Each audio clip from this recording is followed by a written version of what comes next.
All right, thanks. Good morning, everybody. I'm Bill Fulton, former director of the Kinder Institute here at Rice.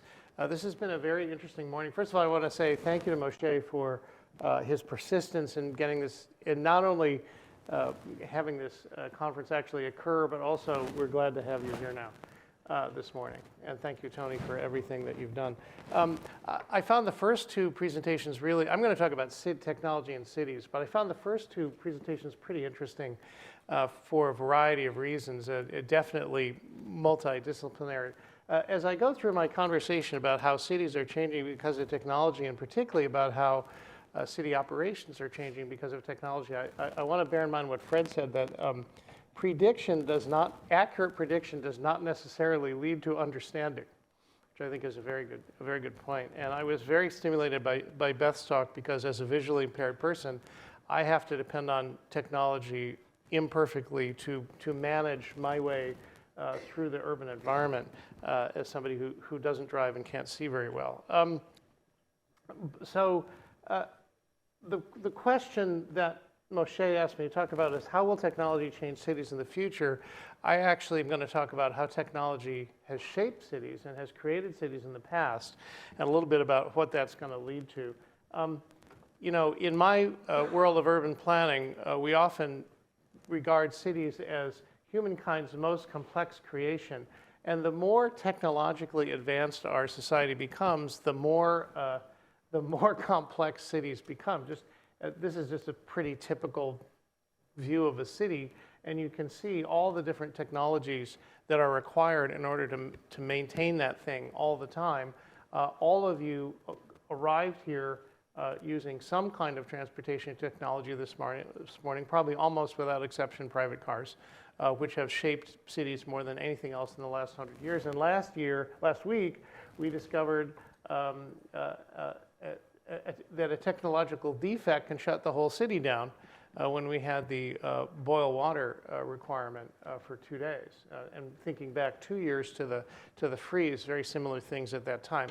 So cities are our most complex, and I would argue our most almost miraculous creation as humankind, and yet it is extremely dependent and more dependent on technology all the time. Technology shapes cities, cities depend on technology. In fact, cities have always been driven by technological innovation. Without agricultural innovation many thousands of years ago, there would be no such thing as a city. Agricultural innovation allowed people to free themselves from hunting their food all the time, and allowed them to gather together and engage in other activities. And I would say, Zoom aside, and I'll get to Zoom in a couple of minutes, the desire to be together and to do things together, to do things efficiently and in a socially rich way, economically efficient and socially rich way, underlies what cities are, and that desire has often driven technological innovation or has been facilitated by it as far back as the agricultural innovation that allowed us to have cities in the first place.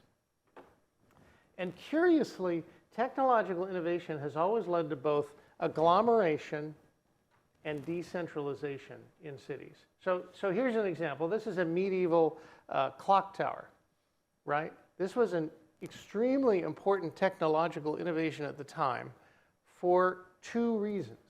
One is that all of a sudden everybody could coordinate what they did.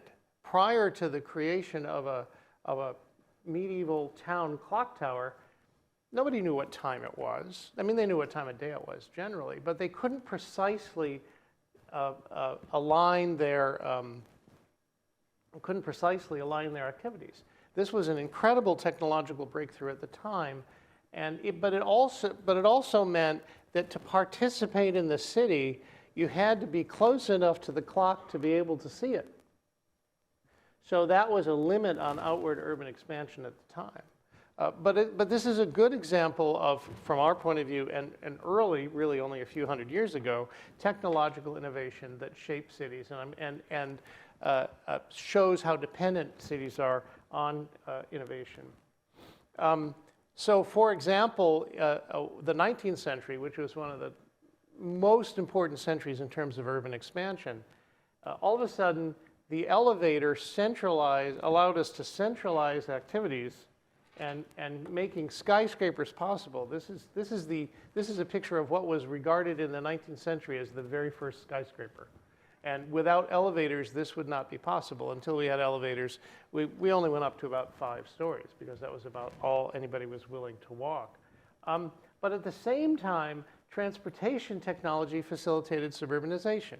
This is the first advance in transportation technology that allowed us to suburbanize. And so, again, at the same time that we are agglomerating with the elevator, we are decentralizing with transportation technology. Both those things have continued to this day. Both those things have continued to this day. Now that we are in a new age of technological innovation, one that is characterized, profoundly by this, and I'll get back to this in a minute, I think we have to ask ourselves, I want to step back and talk a little bit about how cities function. Cities function largely off of centralized systems, right? A centralized traffic control system that controls all the traffic lights, a centralized water system, which we learned the detriments of last week, a centralized sewer system, a centralized energy generation and distribution, although there's a lot of discussion about whether that should be more distributed and more decentralized. Interestingly enough, and I used to be in a previous life an urban manager, the manager of a large city department. And the thing that really strikes me is that urban managers traditionally have managed systems with almost no real-time data by the seat of their pants. How do you manage manage the signals, the synchronization of signals? How do you make sure that the water flows and the sewer flows? Those are the most basic things. Municipalities have access to huge amounts of data, but they're created differently at different times with different systems for different reasons. I can remember, again, when I was an urban systems manager for a large municipality, we were just beginning to talk about open data and putting all the data online for everyone to see. And there was great trepidation on the part of some of my colleagues about doing that. And I said, well, why? And they said, well, because the data is wrong. And I said, well, then how do we run our systems if the data is wrong? And one of my colleagues said, well, yeah, the data is wrong, but I know the way in which it is wrong. And I can account for that in my management decisions. If we put all that data, imperfect data, out there, then who knows what might happen, right? And so you see municipalities, they're siloed, it's very functional. The water department runs the water system, the traffic department runs the traffic system, et cetera, the public, et cetera, et cetera, et cetera.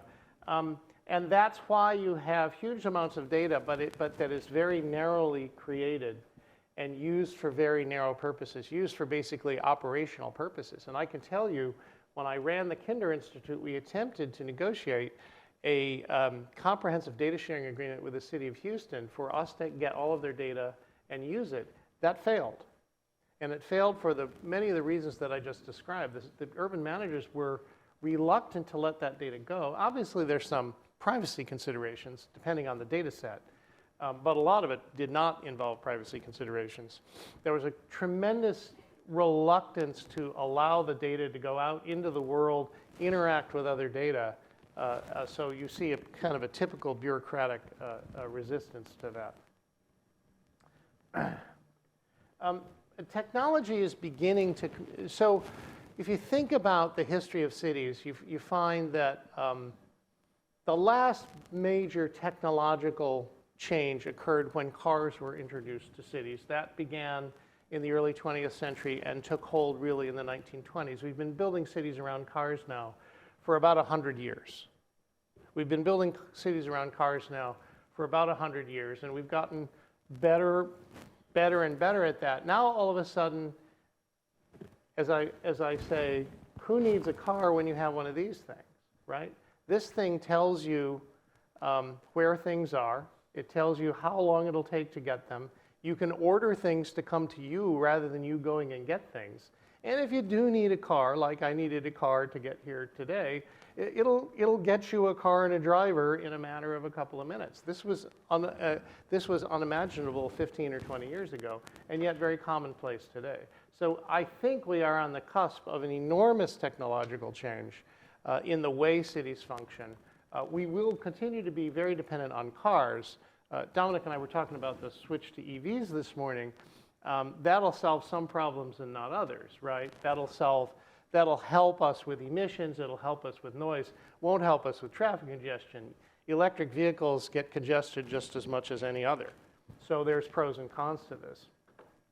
I think it's also important to understand the way in which we use technological innovation, particularly computer mapping or GIS, to understand the way things work in cities and understand how we can approach them. One of my favorite stories about the history of cities is the story of the cholera epidemic in London in the 1850s. The cholera epidemic was a huge brake on future urban growth. People didn't want to live, does this sound familiar during COVID? People didn't want to live in cities anymore. They wanted to live out in the countryside. They believed that cholera was transmitted through the air. And so they wanted to get away from the city and get to fresh air to avoid cholera.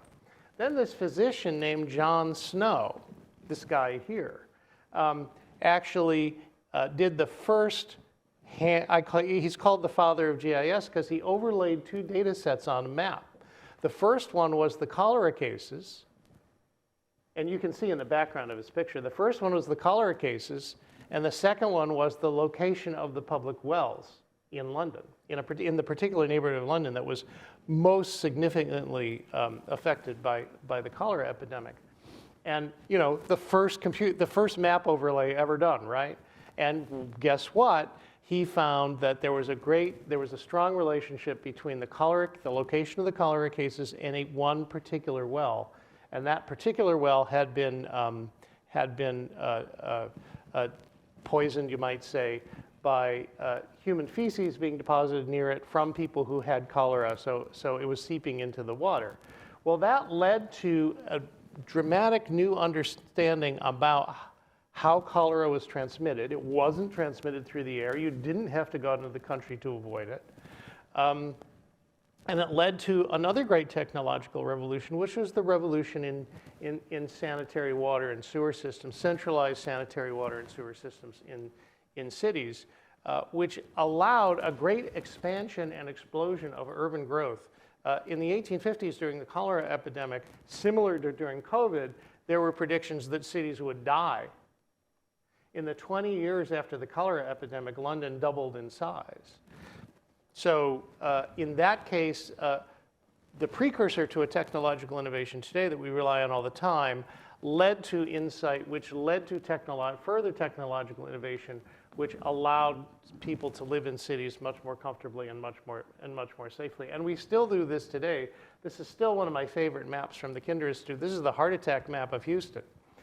And as you can see, heart attacks are geographically concentrated.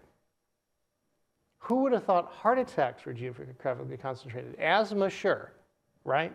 Asthma along the ship channel, that makes sense. Bad air. But heart attacks too, and actually, if you do a map of Houston on almost any socioeconomic or health indicator, the map will look almost exactly the same. It will look like this.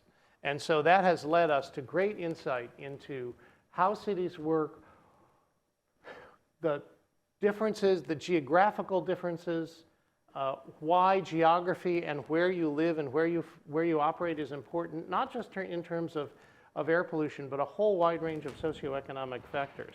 And you know, we owe this map to John Snow, right? This is the 150 years later map that he would have involved in. The other thing that is really beginning to happen, and this is both a pro and a con, and we don't know how to deal with this yet, is we can measure and sense everything in real time now. This is a map in Lower Manhattan. Obviously, you see from the date it was pre-COVID. this map in real-time pulses, I can't make it pulse, this is just a picture, but it shows you things like where the wireless, where the cell phone pings are. There are trash containers with sensors that tell you when the trash is full, things like that. So in a dense urban environment now, both municipalities and private companies and other agencies can measure, and they know almost everything in real time in a way that didn't used to be the case. So that allows us, in theory, to respond much faster. The question, which I think goes to Fred's point, is just because we know what's going on in real time, does that mean that we know what to do about it, or does that allow us to rethink it, or just do the same old thing faster than we used to without rethinking it? Sometimes technology just allows us to do the same thing. This is a picture of the first freeway in Los Angeles, the Pasadena Freeway, then known as the Arroyo Seco Parkway. This is from the 1950s. This was a tremendous breakthrough at the time in city development, the limited access highway. This was one of the first limited access highways in the country, otherwise known sometimes as freeways, even though they're not always free. You can see how pleasant and pastoral that looks, okay? Now, our technological advances since then have led us to the Katy Freeway today. This is the Katy Freeway. It is 26 lanes wide. It is the widest lane. It is the widest freeway in the United States. It was the widest freeway in the world until the Chinese surpassed us, which, and built an even wider freeway than this. TxDOT is now talking about widening it further because it's so crowded, right? So, but you got to ask yourself, going back to this, and furthermore, back really to this, given all the technological changes and all the things that we know and all the things that we can do, is transforming this into this really what we should be doing? This is a technological advance, right? But is this really, are we really just doing something? This is not necessarily faster, right? Because they're going slow. But this is just doing something, the same old thing, bigger with the knowledge that we have. And so I think that's a very dangerous thing that happens, particularly on the part of municipal urban systems managers like I used to be, that we use this knowledge simply to do the same thing faster or bigger, right? So for example, all of you are aware that many of the data sets that we compile are inherently biased based on their source and who participates in them. So for example, after Harvey, the Kinder Institute did a lot of analysis with the city's 311 data. And we mapped all the 311 data and everything.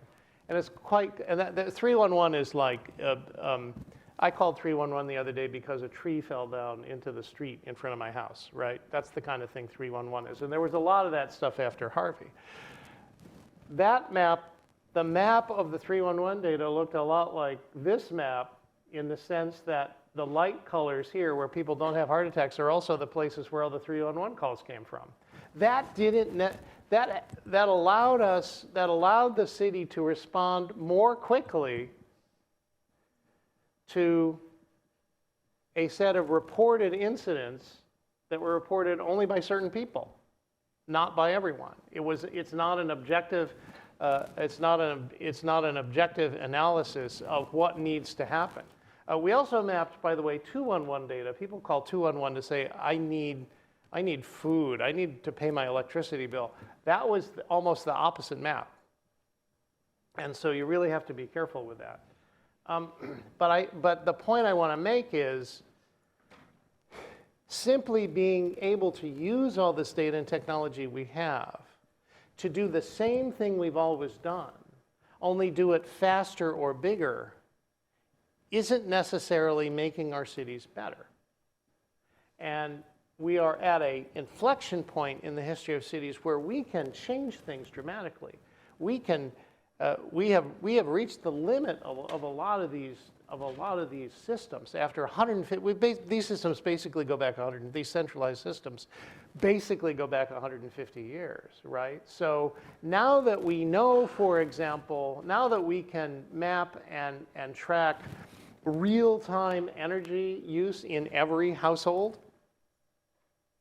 is the solution really to build more generating stations of any kind, more centralized generating stations and more transmission lines, or is the solution to begin to distribute energy generation through rooftop solar and other neighborhood level things? Can we, in other words, can we use this knowledge to rethink things rather than simply to build things bigger and faster?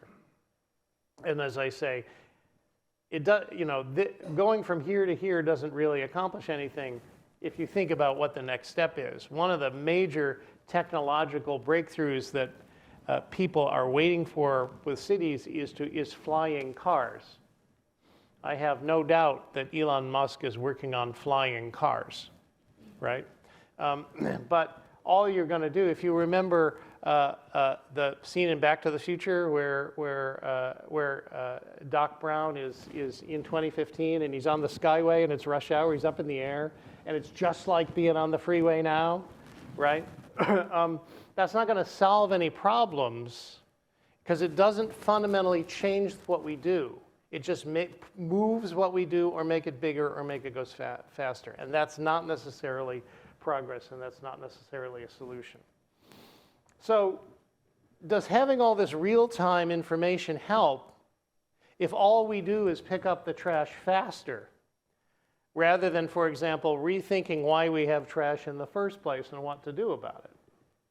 So I think that's a major challenge we face today in cities, is how do we use these technological advances to fundamentally alter what we do to make cities more, not just more efficient, but more equitable, and to make them work better for people, rather than just using this technology and this data to extend what we've done in the past into the future. The other question facing us today is, what is the role of cities after COVID? There was a huge debate at the beginning of COVID of, oh, maybe cities aren't even necessary. We saw the flight of some people into suburban and ex-urban areas in a way that we hadn't seen before.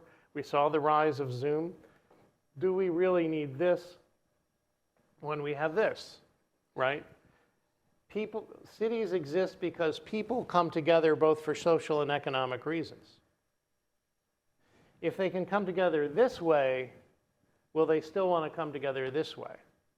And it's interesting, throughout the history of telecommunications, this is telecommunications, right? The whole history of telecommunications goes back about 175 years to the telegraph. The telegraph was the first internet, or as somebody called it in a book title, the internet of the Victorian internet. The telegraph was the Victorian internet. And every time we've seen a technological advance, from the telegraph to the telephone to the television to the internet, we've been told at the beginning of that era that this will be the end of cities, and this will be the end of this will be the death of distance, to quote a book that Moshe and I have talked about. And although that has never really happened, we've seen more decentralization, but we've continued to see more agglomeration. 75% of the people in the United States live in cities, in fairly large cities, which is far more than ever before. The city of Houston has stopped growing in population, but Houston metro area continues to grow dramatically and adds about 1 million people every decade. So is this going to stop because of this? I don't think so, for a couple of reasons. As I said, remember, technology has always agglomerated as well as decentralized. Back to the Victorian internet, just to make that point. When the telegraph was created, what it did was it concentrated financial information in central London and strengthened London's position as a financial center in a way that continues today. Even though everybody said at the time, oh, it's the annihilation of time. The telegraph is the annihilation of time and space. And in the end, I think the future of cities in this era will depend on not what we need them for, but what we want them for. So to go back a couple of slides, back to Beth's point, do we really want to do this all the time? This causes eye strain. It causes a weird kind of social connection, but also a weird kind of social isolation. Is this really the future of cities that we want? Or do we want this? Do we do this not because we have to, but because we want to? Because life is better in some ways when we do this. I like watching the Astros on TV. But I like going to the ballpark too and engaging in this setting, right? So I think if you look at the history of cities, you find this constant adjustment because of technology. Occasionally you see a technology that blasts through and changes everything. Cars did that. Cars were probably the last thing that did that. And you see this constant trend toward agglomeration and decentralization. And you see that over and over and over again pulsing in the history of cities.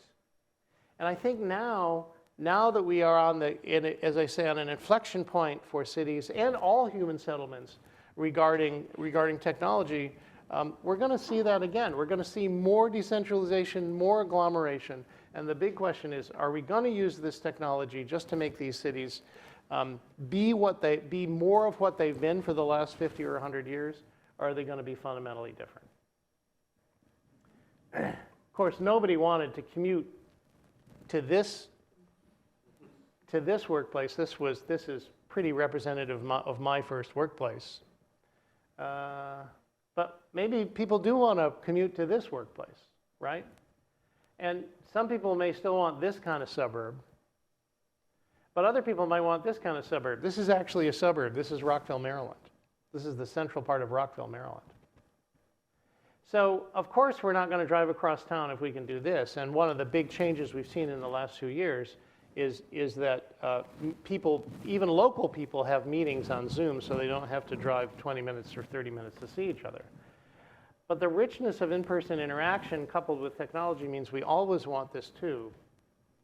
And so really, in the end, the question is, how much do we value personal interaction? How much do we value proximity? And how much do we value efficiency and equity? And how do we use the new technology to make those things happen and make cities better and fundamentally change them rather than just using it to continue to move forward the suburban era city, which has become kind of clunky and congested. So I promised Moshe I wouldn't talk for 40 minutes because I told him if I talk for 40 minutes, either I should shoot myself or he should shoot me. Fortunately, right? Huh? Fortunately, Rice has a no gun policy, so that won't happen. But thank you very much for listening, and I'd be happy to answer any questions. And as with the previous, I am actually visually impaired. I can't see all of you at once, so I may miss somebody. So if somebody's preparing to ask a question, just point it out. Rick, yes. Bill, you're an ex-urban. Oh, it's on, I think. Bill, you're in. You're too tall, Rick. I've never been told that before. No, it's working. It's fine. Thanks. So, Bill, you're an ex-urban planner. Yes. And in your career, you've seen, this increasing march towards centralization of cities in many of its services. And what's interesting about your talk is you're pondering what new technological innovations may curb some of that centralization and lead to decentralization. So I really buy your argument about decentralizing electricity production. I mean, we can form neighborhood micro generator systems, solar panels, et cetera. Where else do you see this kind of innovation coming from in which local communities within a larger urban area can make inroads to decentralize To services. where's what are the drivers of the next wave of decentralization? Yeah. Yes. Yeah. We have relied, ever since John Snow and the cholera epidemic, we have relied on centralized water and sewer systems, although many people do live in areas where they can live on a well and a septic tank. Interestingly enough, the ability to live on a well and septic tank drives decentralization.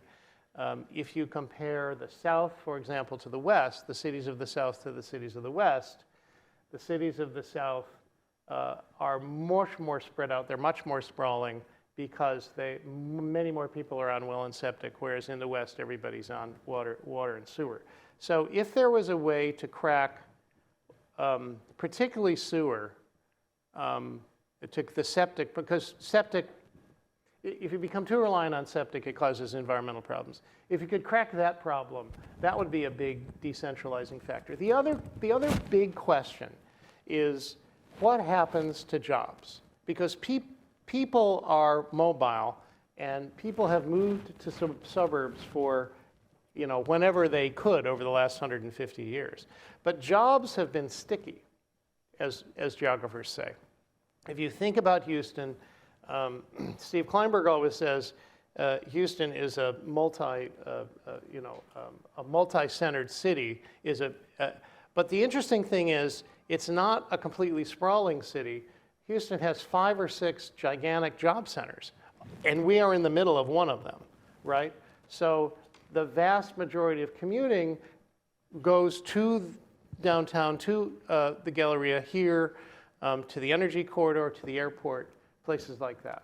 So the big question about decentralization in the future is, how much is remote work really going to stick? Is it going to stick 5 days a week, 2 days a week, 3 days a week? What do the commuting patterns look like? And how important is it to both employers and employees to be in the same place at least part of the time, right? If you never have to be in the same place, that's an enormous decentralizing drive. If you have to be in the same place 3 days a week, that might lead to some decentralization, but it's going to continue to, you're going to continue to have sticky activity centers. The med center is a little bit different because everybody kind of has to come to work here because the customer base has to come here, right? That's a little bit different than, say, a downtown or the Galleria. But I think the big question going forward is, to what extent will jobs really blow apart? And to what extent, and how often do we have to all be together for employment? This is a huge unknown in urban planning right now and in real estate development, where nobody really knows what's going to happen.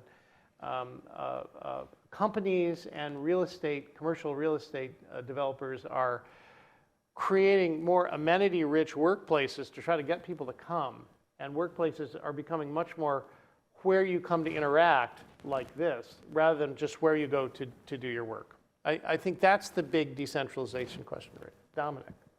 Yeah, thanks, Bill. It was a terrific talk. And I wanted to give you a chance to talk a little bit about the conversation that has emerged since the internet became institutionalized about smart cities and smart urbanism, and this idea of being able to, you touched on it briefly with the sort of visualization of the Wi-Fi use in Lower Manhattan, but this idea that if we have sort of real-time information feedback loops into the processes of sort of running cities, that we can actually run them more efficiently, or that we can make maybe more participatory organizations of city governance. And I just wanted to hear your thoughts about that, and whether you think that these types of programs, any of them, have actually led to sort of wiser cities, which I think is what you're calling for. Wiser cities rather than smarter cities. That's a really good question, and I would divide it into 2 or 3 categories. One being, will municipal governments and the governmental structures do that? And I emphasized how they are, hidebound and reluctant to do that. But then will people find other ways to do it, right? So on the one hand, traffic engineers still try to figure out how to make traffic flow. On the other hand, we all now use Waze. and we follow routes that underused routes that we never followed before. So there's a in a different way decentralizing effect already in traffic management because of the ability of individual drivers to more easily find alternative routes with certainty. I go back to the distributed electricity too. You and I were talking earlier about Northeast Houston and some of the opportunities there. I think you're going to see, particularly in Houston, given the apparent uncertainty of many of our urban systems, including the grid, you'll see a growth in small-scale generation and distribution and resilience in different neighborhoods. So I'm going to take your point to heart that we need wiser cities, not smarter cities. Smarter, the 26-lane Katy freeway is in a certain way a smarter city, but it looks pretty dumb to me. So maybe we need to be wise. Any other comments? All right. I'm sorry. Yes, go ahead. Okay, so I guess with the rise of data-driven decision-making algorithms used in cities, I know Houston's smart city, they have a whole platform with those potential future solutions. And in your talk, you mentioned the inaccuracy of data, and also you touched on the socioeconomic disparities. So I guess with technology that is, it has to be based on these data sets. How do you take into account historical systematic discrimination, like redlining, for example, to make cities more equitable? And I guess what place do or even should algorithms have in city governance? Well, I think that's a good question. I think algorithms in city data sets, no less than any other data sets, tend to reinforce those historic inequities. I will say that the rise of more data in municipal systems can begin to address the inequities. So, for example, we are now able to, and HARC recently did this, do a map of the entire tree canopy, and then a heat map for the city, right? That begins to allow you to say in a systematic way, here are the historic inequities, here are the current inequities. We should maybe focus on shade and trees in historically overlooked neighborhoods, not in places, not back in Memorial Park yet again, right? And I think you see that as a trend throughout the country, and I think that is pretty promising, a pretty promising way to do it. If you use that data right, and if you use that mapping right, that allows you to gather evidence that that is hard to dispute and that can lead to true change. So just to give you an example, in New York under de Blasio, the Parks Commissioner did an analysis of there are 215 parks in New York. He did an analysis of using the following data: poverty, density, and the amount of capital improvement each of those parks has had over the last 20 years. And he found enormous disparity, and he showed that to the city council members, and what could they do? They couldn't say, oh, I want more money for Central Park or Prospect Park. They had to respond to that. Moshe. It seems to me is that really it's fundamentally this decentralization that you are addressing had to do with the tension between human nature and technology. And it kind of reminds me when I became a manager in the late 80s at IBM. And people would complain about something. And they like to send complaints by email. And suddenly I had a brilliant idea that I should not try to respond to the email.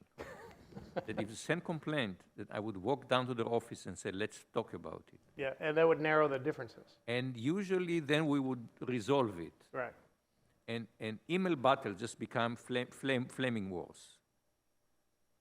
And so somehow there is this level of convenience by using technology but somehow it's not the way we have been really built to be communicating. And I think we're still trying to figure out this tension.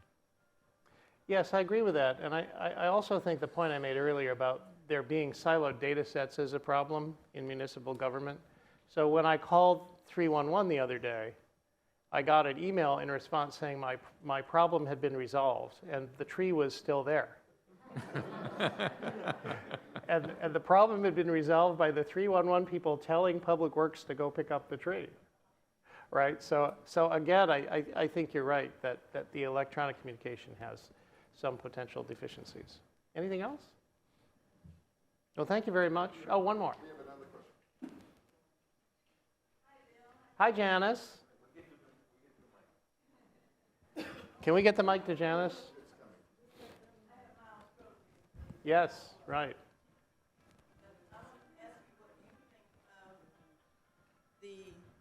Thank you. Metro is making tremendous strides in public transit where I can charge my phone Yes. on the bus. I have free Wi-Fi. They're doing all kinds of things, announcing the stops coming up and all that.